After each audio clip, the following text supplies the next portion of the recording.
Hey guys, welcome back, and welcome if you're new. Hello, my name is Sarah. I make lots of what's for dinner videos. I also make lots of plus size fashion, lifestyle, mommy content, beauty, decorating, any of that stuff. So if any of that strikes your fancy, I would love it if you hit that subscribe button down below, and also follow me here on Instagram at Sarah England. Today's video is going to be a giant what's for dinner video. These are just meals that I've made over the past couple months from Thanksgiving all the way through the new year because I haven't posted a what's for dinner since October.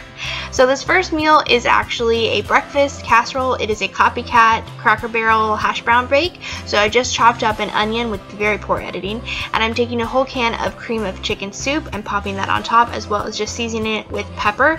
I don't believe I added a bunch of extra seasonings, mostly just pepper and then cheese. I always add more cheese than what the recipe says, but I start with the recipe and continue to add on. I'm also taking some sour cream, mixing that all together. I also took some chunks of pre-cooked ham and then these Simply potatoes. These are in the refrigerated section. They aren't frozen, so they are really good to cook with. I really like them for that reason. They make fresh, nice hash browns. Next, I'm just taking my egg that have been beaten and put that on top, give it a good mix, and put it in my baking dish and covering it with cheese. Once again, I cover it with some more cheese. Next time, I would leave this in for a bit longer, so it got a bit crunchier and a bit more cooked through. It was cooked through, but just a little bit more crunchy. But other than that, this was delicious. Everybody loved it. My kids loved it. My family loved it. And we had it for Thanksgiving breakfast, and it was really good. So this is a really great one to keep in the back of your pocket for special occasions, or just for, you know, a Sunday brunch, or just a Sunday dinner, what have you. And we had it with cinnamon rolls, and it was delicious, and I highly recommend it. Of course, I will try to make sure I link all the recipes that I used down below so you can refer back to them, because I'm not very good at talking through these. But this was just Thanksgiving morning. It was a hard morning. It was our first Thanksgiving without our dad, so it was definitely hard, but it was a great day, and we were really thankful just to be together. Next, I am making homemade SpaghettiOs. This recipe is actually from Kristen Stepp, and it is so easy and so cheap. So I'm just taking ditalini pastas with some tomato sauce, and guys, that's about it. I use seasoning and a splash of milk, and you're good to go. I'm just boiling my noodles. These are the perfect size for homemade SpaghettiOs. Put in some butter. Then I pop in a whole can of the tomato sauce. I actually ended up using the jumbo can because I used the whole box of noodles, but I used the whole can of tomato sauce, and then mix it in together and get that sauce kind of simmering away. And then I'm going to add a ton of seasoning: garlic salt, garlic powder, a little bit of salt and pepper, some sugar to sweeten up the spaghetti sauce because that's what SpaghettiOs are, a little bit sweeter, some milk. I mix it all in together, make sure I like the seasonings, and just taste as I go, and then let it simmer on the stove for about 10-15 minutes so all of those flavors really develop. And there you have it. We had it with grilled cheese, and this was so good. I loved it, my kids loved it, my husband loved it. It was great for leftovers and really cheap and perfect for kids' lunches. Next, this is my husband's and my 4th wedding anniversary, and so we went to one of our favorite restaurants, which is a sushi restaurant called Coda. If you live in the DFW area, you have to try it. It is amazing. And they have a roll called the Nacho Roll, which is the best sushi I've ever had. It is so good. This isn't like sashimi or anything, it's actual roll, but it is so good. You have to try it if you're ever in the area or you live around here in general. You will not be disappointed. But we just had such a good night out. We haven't had a night out for so long, and it was so nice to just celebrate with one another. We got drinks and our rolls, and we were happy little campers. But this is what the nacho roll looks like. Guys, my mouth is watering just looking at this. It is so good. You have to try it. It is amazing, and you will not be disappointed. So Coda, check it out. They're great. We also got another roll. It was similar to like a Philadelphia roll, but a little bit better. Also really good, but nothing beats the nacho roll. Making a chicken dish tonight. I've made this before on my channel. It's from Mandy in the Making. It was a subby supper she did a few months back. I've made it before, and it is exceptional. You guys have to make it if you haven't tried it. It's really easy. Basically, I'm making the sauce for it. You take mayo. I'm using Duke's. Some salt. I'm using Himalayan pink sea salt from Trader Joe's. Some pepper, some garlic powder. Mix it up in a bowl. Then you're just, excuse me. Then you're just going to take a big bag of great value French fried onions. You can use the Oscar Mayer or French's or whatever the known brand is. And all you're going to do is just smash this bad boy up and get it nice and crumbly. And you're basically going to dredge some raw chicken breasts in the mayo on both sides, and then top them with the French fried onions on both sides. pop them in a pan for 350 for about 20-30 minutes, depending how the thickness is, and call it a day. And that's what we're gonna do. So this is how they should look. I'm gonna put these in for about 20 minutes and then kind of check and see how they're doing. And yeah, and then I'm gonna get started on the sides. But I'll probably cut a little pieces up for the girls to have on the side, and then Jazz and I'll just have whatever's left. So I'm gonna pop these in the oven, like I said, about around 350. Enjoy my glass of wine. There's nothing better than cooking, listening to music, and drinking wine in the kitchen. I don't know. Correct me if I'm wrong. I love a good glass of red while I'm cooking and listening to my music. It's just perfect part of my like alone time. It's my self-care. Anyway, okay, popping these in the oven. Next, I'm just going to chop up I'm just gonna chop up the zucchini and put a little bit of butter in a pan, melt it with some seasoning, and call it a day. I freaking love this. I could eat like a zucchini for my whole meal. None of my family likes it, but I continue to put it on their plates and hoping that they get some sort of nutrients in. But if you haven't done zucchini in a pan, just pan fried with a little bit of butter, you could even switch it up for healthier options. Some coconut oil, whatever you want to do, and put, that was my pan, and then put some seasoning on it. You're missing out, friends. Try it. It is so good. This is probably the most basic thing in the world, but I hadn't tried it up until I tried this recipe, and I continue to do it like all the time because I think it is so good and so quick and so easy. So I'm gonna chop this up and pop it in a pan.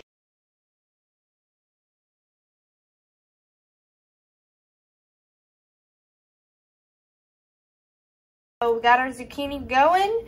The great thing about zucchini is it pretty much cooks itself. It's super easy. I mean, I just put it on a pot and it goes and does its thing while I'm worrying about everything else. So I literally just melted some garlic and butter in here, then added more garlic powder because you can't get enough, am I right? And then added some salt and pepper, pretty much the exact same seasoning I put on the chicken. It is what it is. I would put Cajun seasoning on it, but I'm trying to get my kids to eat it and I don't want it to be too spicy. So I may add that at the end because I think it'd be kind of fun to kick it up a notch. Let's get fun with zucchini. Anyway, so that's going. I just have a pot of water on to boil because then we are gonna have this macaroni and cheese spirals on the side because I know my kids and my husband will eat this, the least healthy option, but at least I'll provide some options on the side for healthiness. And that's what we're doing. So I will show you when everything's plated and ready to go. So here is how it turned out. Everything looks really good. I took half of a chicken breast and then cut a good chunk up for the girls. And there's still a little bit left right there.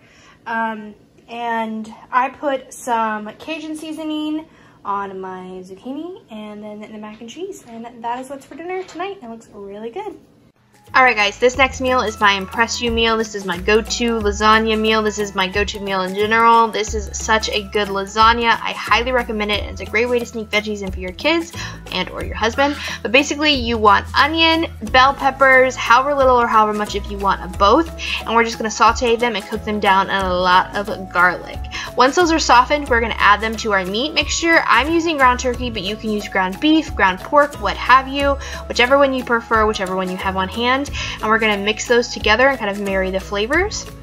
Then we're going to go ahead and add 2 jars of our tomato sauce. Now, I use the Great Value traditional pasta sauce. It's really inexpensive and it tastes really good, but we're not leaving it just there. We are definitely doctoring it up. You guys laugh when I say this, but it's what my mom has always said. She always said her doctoring up her recipes. So we're doctoring it up and we're going to use lots of different spices and lots of different sauces just to kind of add a little bit of zing. So I'm using garlic powder, lots and lots of pepper to add a little peppery kick, some salt, some onion powder. We use Worcestershire sauce. We use sugar, which I know a lot of you also really disagree with, but you just add a bunch of that in there. Honestly, this is kind of like eyeballing most of it, and then I just kind of taste as I go and see what it needs and what it doesn't need. But as you can see, I'm just mixing all it in, and then I let it simmer for a while on the stove to really get those flavors to come out, and this sauce is so robust and so good. I am then taking my cream cheese. We're using cream cheese instead of ricotta. I use 2 blocks of cream cheese. This is the first block. I soften it up in the microwave. and kind of get it nice and creamy, and then I add a little bit of Parmesan cheese in it to kind of add a little bit more salty and nuttiness, and then we're taking a small spoonful of the meat mixture just to kind of soften it up a little bit more so it's a little bit easier to spread.